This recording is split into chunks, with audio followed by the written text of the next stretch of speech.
तो हमारे पास जो डेरिवेटिव लिया जाएगा पहले ऊपर वाले फंक्शन का, जो कि हमारे पास क्या है, साइन 2x, ठीक है, और इसका डिफरेंशिएशन होगा विद रिस्पेक्ट टू x, ये हमने पढ़ा है सारा, ठीक है। फिर टाइम्स नीचे वाला जो वो है फंक्शन, वो है कॉस स्क्वायर और 3x, ठीक है। अब ये 3 जो है ये एंगल का, ये याद रहे, ठीक है। फिर माइनस, अब पहला फंक्शन जो है वो एजिकेस, ठीक है, साइन 2x टाइम्स, अब डेरिवेटिव होगा अगले फंक्शन का यानी नीचे वाले डिनोमिनेटर में, जो डिवाइजर में, ठीक है। तो हमारे पास क्या हो जाएगा, कॉस स्क्वायर और 3x, ठीक है, और डिवाइडेड बाय dx, और होल डिवाइडेड बाय, आपको पता है कि जो डिनोमिनेटर में होता है उसका क्या होता है, स्क्वायर हो जाता है। तो हमारे पास क्या हो जाएगा, कॉस स्क्वायर और 3x, ठीक है, इसका क्या हो जाएगा, होल स्क्वायर, ठीक है। अब एक और बात है कि इसका होल स्क्वायर होगा, तो मैं सबसे पहले इस चीज़ को सोल्व कर देता हूँ यहीं पर ही, कि इस चीज़ का जो स्क्वायर होगा तो ये हमारे पास पता है किसके बराबर हो जाएगा, कॉस ये हमारे पास जो 4, ये जो 2 है ये 4 हो जाएगा, ठीक है ना, बल्कि यहाँ लिखता हूँ ये 4 हो जाएगी इसकी पावर, बल्कि इसको मैं यहाँ लिख लेता हूँ, ठीक है, 4 पावर हो जाएगी और ये हो जाएगी 3x। देखिए ये स्क्वायर कभी भी इनका नहीं होगा, होल स्क्वायर का मतलब है सिर्फ इस रेशियो का होगा। तो ये हमारे पास, आपको बात समझ में आ गई होगी। तो ये पावर जो है ना वो हमारे पास क्या हो जाएगी, 4 हो जाएगी, सिर्फ ये जो पावर है ये 4 हो जाएगी, क्योंकि स्क्वायर हो रहा था, ठीक है। ये तो हमने सॉल्व कर लिया। ऊपर वाली चीज़ के ऊपर बात करेंगे। देखिए अब इधर हो ये रहा है कि हमारे पास फंक्शन के अंदर फंक्शन है, ठीक है ना। अब इसको बाय चेन रूल हम सोल्व करेंगे, वरना ऐसे तो हमारे ये बस की बात नहीं है, ठीक है। अब देखिए चेन रूल के हम तहत कैसे सोल्व करेंगे। मैं आपको क्वेश्चन समझाना चाह रहा हूँ, डायरेक्टली सोल्व करूँगा तो फिर वो तो मैं जल्दी कर दूँगा, ठीक है ना, मगर मैं चाह रहा हूँ कि आप बात समझो, ठीक है। डायरेक्टली सोल्व नहीं करेंगे, बिल्कुल चेन रूल के तहत प्रॉपर चेन रूल अप्लाई करेंगे, ठीक है ना। यानी इस चीज़ को पहले मैं कंसीडर करूँगा, पहले इसका डेरिवेटिव क्या होगा ज़रा इसको देखते हैं। इस चीज़ को भूल जाइए, हमारे पास ये कुछ है। अब इसका जो डेरिवेटिव है वो इससे मल्टीप्लाई होगा, पहले इसका सिर्फ हम क्या देखते हैं कि डेरिवेटिव होगा क्या। इस चीज़ को मैं अलग से आपको दिखाता हूँ। मैं डायरेक्टली वहाँ लिखूँगा ना तो फिर आपको शायद कुछ कन्फ्यूजन हो। हमारे पास, इसको मैं मान लेता हूँ, अभी सपोज कर लेता हूँ ऐसा ही कि हमारे पास ये y के बराबर है, ठीक है। ऊपर वाली जो चीज़ है वो है पूरी y के बराबर। अभी मैं सिर्फ इसको y के बराबर मान रहा हूँ, सिर्फ मान रहे, सपोज कर रहे हैं। तो मैं मान रहा हूँ, ये मेरे पास क्या लिखा हुआ है, मैं इधर लिख लेता हूँ, ये मेरे पास लिखा हुआ है dy बाई डी एक्स लिखा हुआ है, क्योंकि डिनोमिनेटर में तो है, तो इसका मतलब है इस चीज़ को क्या माना है, मैंने y के बराबर माना है। अब देखिए ऐसे तो डिफ्रेंशिएशन जो है वो पॉसिबल नहीं है, तो मेरे पास जो है ना y इज इक्वल टू जो है ना, y is equal to sine 2x actually. अब मैं क्या करता हूँ, मैं कहता हूँ इस 2 को तो देखिए ख़त्म करना है, क्योंकि मेरे पास डिवाइजर में क्या आ रहा है, x आ रहा है। अगर मेरे पास इधर 2 होता तो फिर ये डिफरेंस यानी इसका जो डेरिवेटिव था वो हम ले सकते थे। अब ऐसा नहीं हो सकता। मैं बोलता हूँ यार, मैं ऐसा करता हूँ कि y इज इक्वल टू जो है ना, इसको मैं कह लेता हूँ कि y is equal to sine u के बराबर कर लेता हूँ मैं इसको, ठीक है। और मैं कह लेता हूँ, अब देखिए u के बराबर का है तो इसका मतलब है ये, इसकी जगह मैंने क्या लिखा है, u लिखा है। तो ऑब्वियस सी बात है u किसके बराबर होगा, 2x के बराबर होगा, क्योंकि मैंने रिप्लेस किया है सिर्फ एक वेरिएबल से, ठीक है ना। अब मैं dy बाई डी एक्स की बात करूँ तो मेरे पास जो है ना, मेरे पास क्या हो जाएगा, dy बाई डी एक्स जो है, ये मैं यही चीज़ लिख लूँ कि मेरे पास साइन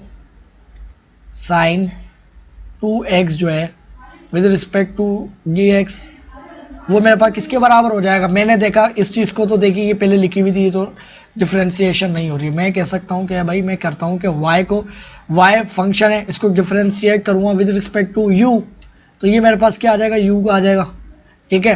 फिर मैंने कहा कि मैं u जो है मेरे पास 2x के पास जा रहा है, तो मैं कहूँगा कि u जो है, देखिए 2 भले हो सही ना, इसके साथ कुछ भी हो, ये साइन हो कुछ भी हो, जा किसके पास रहा है, u जो हमने वेरिएबल या डोमेन है वो जो पुट करी उसके पास जा रहा है। तो हमारे पास u है, तो हमने देखा कि हमारे पास ये किसके रिस्पेक्ट में होगा, ये x, क्योंकि हमारे पास u जो है वो किसके पास जा रहा है, ये x के पास जा रहा है, तो इसके रिस्पेक्ट में होगा। और ओवरऑल देखें तो देखिए कैंसिल आउट भी हो जाएगी, तो हमारे पास सिर्फ क्या बचेगा, dy बाई डी एक्स, इसी के बराबर, ठीक है। अब देखिए चेन रूल मैंने इसमें अप्लाई किया, बहुत ही आसानी से हम अप्लाई कर सकते हैं इस चीज़ को। तो हमारे पास क्या हो जाएगा, हमारे पास क्या हो जाएगा, साइन 2x नहीं लिखूंगा, इसकी जगह लिखूंगा u, क्योंकि मैंने u लिखा है, और उसकी डिफ्रेंशिएशन हो रही है विद रिस्पेक्ट टू u, और टाइम्स हमारे पास क्या हो जाएगा, तो हमारे पास हो जाएगा, देखिए हमारे पास क्या है, u की जगह क्या लिखूंगा 2x, ठीक है, और इसकी डिफरेंशिएशन हो रही है 2x, ओ सॉरी x के रिस्पेक्ट में।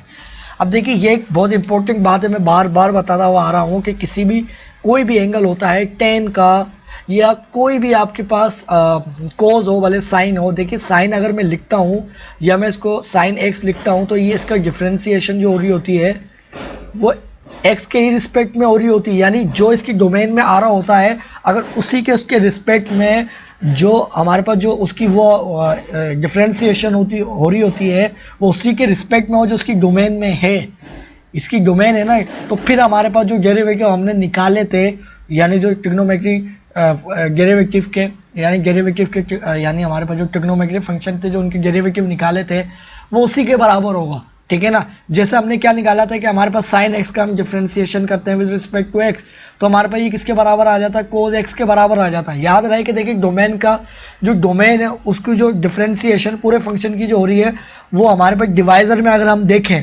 डिफरेंशिएशन हो रही है, डिवाइजर नहीं कहेंगे, अगर हम कहें वैसे अगर हम सपोज कर लें भाई डिवाइजर में हमारे पास एक्स है तो अब इसकी डिफरेंशिएशन पॉसिबल है, ठीक है ना। अगर हमारे पास जैसे इधर तक 2x था इधर सिर्फ हमारे पास x था तो इस केस में पॉसिबल नहीं है।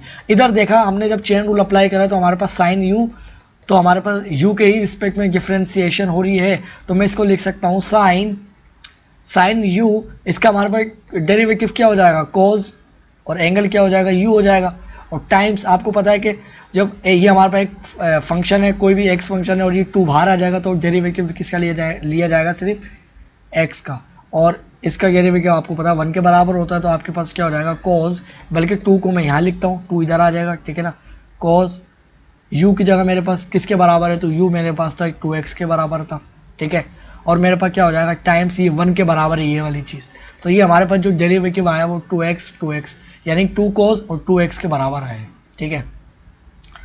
मैंने देखा कि मेरे पास जो डेरिवेटिव आया है वो किसके बराबर आया है, हमारे पास जो है ना, इसको मैं इरेज करता हूँ इन सब चीज़ों को। देखिए अब आपको बात क्लियर हो रही होगी, हमारे पास जो इस चीज़ का जो डेरिवेटिव आया है वो हमारे पास किसके बराबर आया है 2 कोज और 2x, ठीक है, और ये आपस में क्या हो रहा है मल्टीप्लाई हो रहे हैं, सिर्फ देखिए अगर मैं लगा लूँ तो ये हमारे पास मल्टीप्लाई कैसे हो रहा है 2 कोज स्क्वायर और ये 3x स्क्वायर से। अभी आपस में दोनों मल्टीप्लाई नहीं हो सकते, ठीक है ना, क्योंकि ये स्क्वायर में है इसका एंगल कुछ और है, ये सेम चीज़ें नहीं है जो इनका स्क्वायर हो जाए, कोज फंक्शन तो है मगर एंगल अलग अलग है तो हम इसको इकट्ठा ऐसे करके नहीं लिख सकते, ठीक है। फिर हमारे पास क्या है माइनस साइन 2x, ठीक है। अब हमारे पास क्या होगा देखिए डिफ्रेंशिएशन करेंगे अब बिल्कुल ही आसानी से कर सकते हैं, ठीक है ना। वो कैसे करेंगे अब इस चीज़ को थोड़ा सा मैं क्लियर कर दूँ, इस चीज़ को देखिए क्लियर कैसे करूँगा, क्योंकि हमारे पास देखिए इसके अंदर 3 फंक्शन आ रहे हैं, वो 3 फंक्शन कैसे आ रहे हैं मैं अभी आपको दिखाता हूँ। ये मैंने इसको कॉपी कर लिया, ठीक है ना, और इधर ला के मैं पेस्ट करता हूँ इस चीज़ को, अभी इसको ज़रा मुझे देखना है, ठीक है ना, इस चीज़ को ज़रा मुझे देखना है। अब मैं सपोज कर लेता हूँ फिर से वही चीज़, देखिए मैं डायरेक्टली सोल्व नहीं करूँगा इसको, आपको थोड़ा सा समझाऊंगा। ये मैं सपोज कर लेता हूँ ये मेरे पास y लिखा हुआ है, सपोज कर रहे हैं सिर्फ कोज पावर क्या है 2 है और क्या है 3x है। देखिए एक फंक्शन इसके अंदर स्क्वायर वाला फंक्शन घुसा हुआ और फिर ये एक फंक्शन। अब ऐसा तो मेरा काम नहीं बनेगा, मेरे पास ये स्क्वायर भी नहीं होना चाहिए अगर मुझे इसकी डिफरेंशिएशन करूँगा। देखिए स्क्वायर अलग आ रहा है और ये चीज़ अलग आ रही है तो ये बहुत लंबा चौड़ा काम हो रहा है हमारा। अब मैं क्या करूँ, मैं कहता हूँ कि मेरे पास जो है ना इस पूरी चीज़ को मैं किसके बराबर बनाऊँ, इस पूरी चीज़ को मैं कह लेता हूँ कि y is equal to u के बराबर है, ठीक है। मेरे पास क्या है u के बराबर है तो ये हमारे पास पावर क्या हो जाएगी u की 2 हो जाएगी, ऐसा ही है ना, क्योंकि मैंने कह दिया कि मेरे पास जो y मेरे पास जो है ना, बल्कि मैं यहाँ लिखता हूँ, मैं कहता हूँ कि मेरे पास जो है ना u जो है वो किसके बराबर है, मैं कहता हूँ cos 3x के बराबर है, ठीक है ना, ये वाली चीज़ लिख ली, ठीक है। और सॉरी बल्कि एक काम करता है, मैं कह रहा हूँ मेरे पास जो u है ना वो हमारे पास किसके बराबर है cos 3x के, सिर्फ ये वाली चीज़, ठीक है ना। अब ये स्क्वायर में ऐसे इसके अंदर ये स्क्वायर लिखूँ या ऐसे लिखूँ बात एक है, क्योंकि ये जो स्क्वायर है इनके ऊपर कभी नहीं होगा, ठीक है ना। अगर होल स्क्वायर लिखा हुआ है तो वो सिर्फ इसी के ऊपर आएगा, इसके ऊपर नहीं आएगा, ठीक है ना। इसका बाय चांस अलग जैसे लिखा हुआ तो वो तो अलग बात है, अगर होल स्क्वायर है तो इसका मतलब है सिर्फ रेशियो के ऊपर ही स्क्वायर आएगा, ठीक है। ये बस एक बात क्लियर कर रहा था। अब मैंने कह दिया कि भाई मेरे पास जो है ना u किसके बराबर है cos 3x के बराबर है, तो मैं क्या लिख सकता हूँ, मैं लिख सकता हूँ y इज इक्वल टू किसके बराबर हो जाएगा, u के बराबर हो जाएगा, और इसकी पावर क्या हो जाएगी, पावर 2 हो जाएगी इसकी होल पावर। ठीक है, अब मैंने देखा कि मेरे पास u के अंदर भी एक दो फंक्शन आ रहे हैं। अब मुझे क्या करना है, तो मैं बोलता हूँ कि भाई मुझे एक और काम करना है कि मैं कह लेता हूँ कि u जो है ना, u is equal to cos v के बराबर है। अब मैंने इस चीज़ को रिप्लेस कर दिया v से, तो मेरे पास क्या आ रहा है, मैंने कह दिया कि भाई जो v जो है ना वो मेरा 3x के बराबर है। अब तीन फंक्शन लेके आया हूँ इसके साथ, इसके अंदर में एक साथ। ठीक है, अब बात को समझते हैं। देखिए हमारे पास इसको मैंने क्या सपोज किया, y सपोज किया, इसको मैंने सपोज किया y, इसको मैंने क्या सपोज किया, y सपोज किया। ज़रा इस चीज़ को यहाँ लेके आता हूँ। अब मेरे पास मैंने देखा कि मेरे पास जो है ना मेरा जो dy जो फंक्शन है, ये y लिखा हुआ है, तो वो किसके पास जा रहा है, देखिए ये y जो है वो इसके पास जा रहा था। ठीक है ना, यानी ये तो डिफरेंशिएशन नहीं है, x और x था, तो इधर हमारे पास डिवाइजर में क्या आ रहा था, x आ रहा था, तो ये हमारे पास ऐसी डिफरेंशिएशन पॉसिबल नहीं थी। मैंने कह दिया कि भाई इस चीज़ को तो आप छोड़ ही दो। ठीक है ना, इस चीज़ को आप छोड़ ही दो, ये तो लिखी हुई है उधर। ठीक है ना, मैंने कह दिया कि मेरे पास y जो है वो किसके बराबर, किसके पास जा रहा है, u के पास जा रहा है, और u किसके बराबर है, देखिए इस चीज़ के बराबर है, और ये स्क्वायर होगा तो स्क्वायर आ जाएगा, तो जो आपकी जो चीज़ लिखी हुई है वो उसी के बराबर आ जाएगी। ठीक है, तो मैंने कह दिया कि मेरे पास जो u है वो किसके बराबर है, हमारे पास जो y है वो किसके पास जा रहा है, u के पास जा रहा है, तो हमारे पास क्या हो जाएगा, du। ठीक है ना, फिर हमने बोला, देखिए मैं एक और चीज़ बता दूँ, देखिए हमारे पास जो है ना u किसके बराबर है, देखिए हमारे पास क्या है, cos 3x के बराबर है, और इसके ऊपर क्या स्क्वायर है, तो हमारे पास देखिए एग्जैक्टली वही चीज़ आ जाएगी। ठीक है ना, तो आपको अब बात समझनी चाहिए। ठीक है, फिर मैंने कहा कि भाई u है, अब u मैं देख रहा हूँ किसके पास जा रहा है, 3x के पास जा रहा है। ठीक है ना, हमारे पास क्या जा रहा है, 3x के पास जा रहा है, तो 3x तो मैंने कहा भाई हमारा काम नहीं हो रहा। ठीक है ना, तो इसको मैंने भी कह दिया भाई इसको भी ख़त्म करो, सारी बात ही ख़त्म। मैंने कह दिया कि u जो है ना वो हमारे पास 3 cos के बराबर है। ठीक है, तो मैंने कह दिया कि मेरे पास जो है ना मेरा जो u फंक्शन है वो किसके पास जा रहा है, v फंक्शन के पास, v के पास जा रहा है। फिर मैंने कह दिया कि भाई v किसके पास जा रहा है, तो आपने बोला भाई जो v है ना, डेल्टा v वो जा रहा है x के पास, डेल्टा x हो गया। तीन फंक्शन देखिए हमारे पास हो रहे हैं, देखिए ये आपस में ऐसे कैंसिल आउट होगा, और ये आपस में कैंसिल आउट होगा, तो हमारे पास सिर्फ क्या बचेगा, dy/dx ही बचेगा। ठीक है ना, आपको समझना है, देखिए थोड़ा सा आपको कन्फ्यूजन ज़रूर होगी, समझना है। ठीक है ना, तो आप इसको नहीं समझ में आए, इसको रिप्ले करें वीडियो को, आपको बात समझ में आएगी। ठीक है ना, अब हमारे पास क्या होगा, देखिए हमारे पास dy किसके बराबर है, अब देखिए ये y के बराबर थी, इसको तो मैं ऐसे नहीं लिख सकता, तो हमारे पास यानी हमारा इससे डिफ्रेंसिएशन नहीं हो रही, इसको मैंने चेन रूल अप्लाई किया, तो मैंने कह दिया भाई y जो था ना वो y जो था मेरे पास किसके बराबर था, u/2 के, और इसकी डिफ्रेंसिएशन हो रही u के। अब पावर फार्मूला अप्लाई हो सकता है, पावर फार्मूला भी कब अप्लाई होता है, जब हम किसी x फंक्शन जो भी होता है x पावर n कोई भी होती है उसकी डिफ्रेंसिएशन हो रही होती है विद रिस्पेक्ट टू x, जब जाके वो हमारे पास होता है n टाइम्स n-1। अगर हमारे पास इधर कुछ भी हो या कोई और वैल्यू हो, और अगर इधर कुछ वैल्यू हो, तो हमारे पास फिर डिफ्रेंसिएशन नहीं होती है। मैं बार बार बताता हुआ आ रहा हूँ। ठीक है ना, ताकि आपको बात समझ में आए कि ये काम हो क्या रहा है। ठीक है, अगर हमारे पास इधर जैसे मिसाल के तौर पे मैं कह लूँ कि अगर इधर मेरे पास लिखा हुआ है a पावर n, अब आप इसकी डिफ्रेंसिएशन करेंगे विद रिस्पेक्ट टू x, तो अब हमारे पास n-a, ये हमारे पास 1, ये गलत हो जाएगी, ऐसा पॉसिबल नहीं है। हाँ, जब हमारे पास इस x की जगह क्या आ जाए, a ही आ जाए, फिर हमारे पास पॉसिबल है, फिर हम बोलेंगे कि भाई n हो जाएगा और a माइनस यानी a पावर n-1, अब हमारे पास ऐसा पॉसिबल है। ठीक है, यानी डिवाइजर के अंदर भी जो डोमेन हो रही होती है वो आया, अभी ऐसा डोमेन है ना, तो डिवाइजर के अंदर भी u आ रहा है, इसको हम डिवाइजर नहीं बोलेंगे क्योंकि डेरिवेटिव में, मगर हम ऐसा मान रहे हैं, अभी बस कह रहे हैं बात को समझने के लिए। ठीक है, फिर हमने देखा कि हमारे पास ये चीज़ आ गई, फिर हमने बोला du, तो u किसके बराबर है, तो u मेरे पास था, u तो नहीं लिखूंगा ना, u किसके बराबर था, तो मेरे पास u था cos v के बराबर था, इसकी डिफ्रेंसिएशन हो रही है विद रिस्पेक्ट टू v।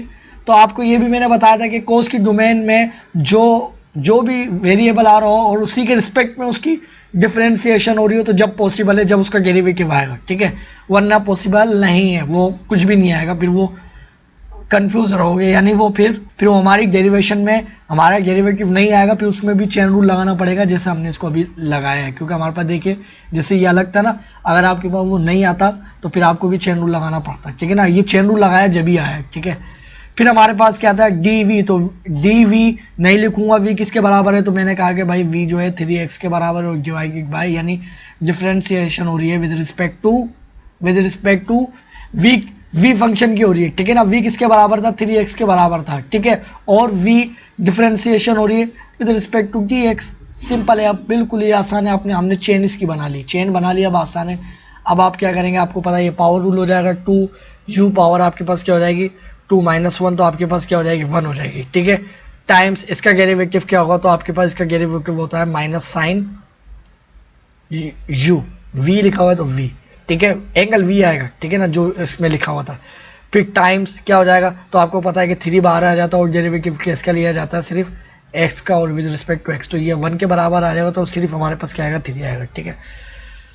अब हमारे पास जो है ना, देखिए अब हमारे पास जो है ना, हम u और इनकी जो वैल्यू वो रिप्लेस करने लगे हैं, तो हमारे पास क्या हो जाएगा 2, हमारे पास क्या हो जाएगी, देखिए ये सारे आपस में मल्टीप्लाई हो रही है, तो 3, तो सबसे पहले माइनस साइन आ जाएगा इधर, और ये हमारे पास कितना हो जाएगा 6, ठीक है ना, 6 आ जाएगा हमारे पास।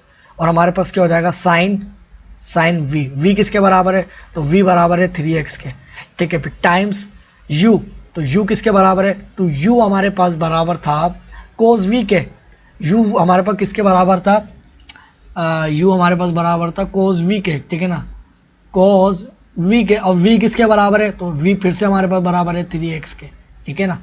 तो ये था वो डेरिवेटिव जो कि हमने फाइंड आउट किया किसका, ये हमारे पास cos स्क्वायर और 3x with respect to x, तो ये हमारे पास इसका क्या है डेरिवेटिव आया, क्योंकि इसको ज़रा ऊपर लेके चलते हैं, ठीक है ना। और ये हमारे पास ये मल्टीप्लाई हो रहा था, इसका डेरिवेटिव फाइंड आउट किया, और ये वाली जो चीज़ है ये मल्टीप्लाई होगी एज इट इज, ठीक है ना। और ये मल्टीप्लाई किससे होगी, ये इस तरह से मल्टीप्लाई होगी, ठीक है ना। अब देखिए हमारे पास क्या हो जाएगा, देखिए ये नेगेटिव में ये पॉजिटिव, ये भी नेगेटिव, ये भी नेगेटिव, तो ये ओवरऑल जब सारी मल्टीप्लाई हो जाएगी तो ये क्या हो जाएगी, ये साइन इससे ये माइनस नहीं हो रहा है, ठीक है ना, ये ब्रैकेट में मल्टीप्लाई हो रहा था, अगर आप ऊपर देखो तो ये बस माइनस में वैल्यू, तो हमारे पास ये माइनस साइन इससे मल्टीप्लाई होगी, क्या हो जाएगा प्लस हो जाएगा, तो हमारे पास ये चीज़ क्या हो जाएगी ख़त्म हो जाएगी, ठीक है ना। और ये इधर आ जाएगी, ठीक है, और इधर क्या हो रही है माइनस हो रही है, तो टाइम्स में लिख देता हूँ, और ये क्या हो गई है प्लस हो गई है, ठीक है। और होल डिवाइडेड बाय इसका क्या आया था cos पावर 4 और 3x, ठीक है। अब सिंपल है, अब आपको सिंपली इसको क्या करना है, इसकी देखना है कि आप क्या किससे कैंसिल आउट हो रहा है। अब इसके अंदर मैं ये देख रहा हूँ कि मेरे पास cos 3x इधर भी और cos 3x इधर भी, ठीक है, तो मैं इसके अंदर से कॉमन ले सकता हूँ। मैं कॉमन किस तरह से लूँगा, तो मैं कह लेता हूँ कि मेरे पास जो है ना cos 3x, देखिए डिनोमिनेटर में भी यही है, तो जब भी मैं ये ले रहा हूँ cos 3x को अगर मैं कॉमन लेता हूँ तो मेरे पास क्या बचेगा, ये देखिए मेरे पास इधर बचेगा सिर्फ 2 cos 2x, ठीक है, टाइम्स क्या बच रहा है, हमारे पास बच रहा है cos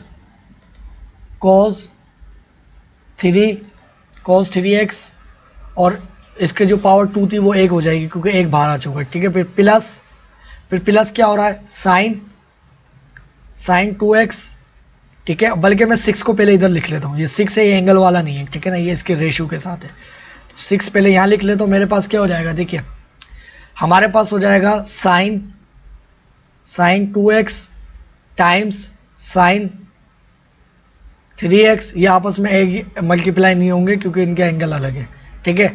और हमारे पास ये जो है ये बाहर आ चुका है, तो ये हमारे पास ऐसी चीज़ यहाँ पर आ गया, ठीक है, ठीक है। ये यहाँ पर मैं इस तरह से इसको प्रॉपर शेप में लिखता हूँ, ये हमारे पास आ गया। अब ये हमारे पास क्या लिखा हुआ है cos 3x, इसके होल पावर 4 भी लिख सकता हूँ, आपको मालूम है, ठीक है ना। तो हमारे पास ये कैंसिल हो जाएगा इसकी एक पावर से, सिर्फ हमारे पास क्या बचेगा, ये ख़त्म हो जाएगा यहाँ से, तो हमारे पास इधर पावर क्या आ जाएगी, सिर्फ 3 आ जाएगी। तो मेरे पास क्या हो जाएगा, देखिए सिर्फ पावर इसकी 3 कर देंगे, तो इसको भी इरेज कर लेते हैं, ये एक पावर से ख़त्म हो गया, 1 बचेगा, तो 1 इन सबसे मल्टीप्लाई हो गया ऐसे कि। तो ये देखिए हमारे पास फाइनल इसका ये आंसर आया, ठीक है। अब और इन्होंने इस तरह से किया हुआ है, आपकी जो बुक वगैरह में उन्होंने इस तरह से करा हुआ होगा, अगर आप कंफ्यूज हो रहे हैं तो ये देखिए इनमें से ये 2 है और ये भी मैं कॉमन ले सकता हूँ, तो मेरे पास क्या हो जाएगा, अगर मैं 2 कॉमन ले सकता हूँ तो 2 मैं कॉमन लूँगा, तो मेरे पास क्या हो जाएगा, बल्कि मैं इसको कलर चेंज करता हूँ, ठीक है ना, हमारे पास क्या हो जाएगा 2, ठीक है, 2 बाहर आ चुका, हमने कॉमन लिया, और डिवाइजर वाली चीज़ में एज इट इज लिख देता हूँ cos 3x और इसकी पावर 3, ठीक है।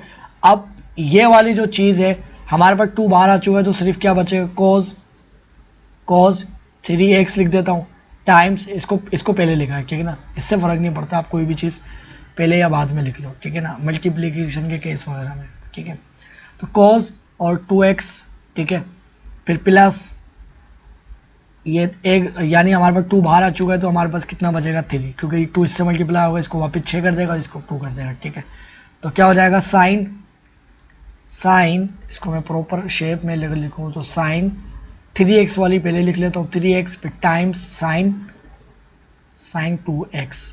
एंगल देखिए अलग है, वरना इनको भी मल्टीप्लाई करवा के इनका स्क्वायर कर लेते हैं, ठीक है। तो ये है इसका फाइनल आंसर, वो भी फाइनल आंसर था, ठीक है ना। मैंने इसको और आपको दिखा दी किस तरह सोल्व हो रहा है, ठीक है। तो आपको देखिए बात बिल्कुल ही क्लियर हो गई होगी।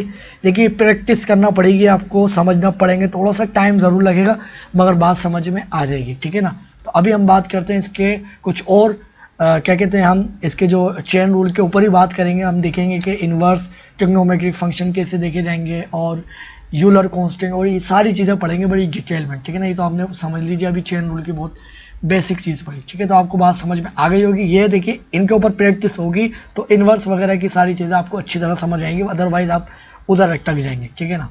तो ये चीज़ समझिए, क्वेश्चन बेसिक लेवल के हैं, तो फिर आप इन्वर्स और दूसरे फंक्शन जो है वो आसानी से सोल्व कर लेंगे, ठीक है।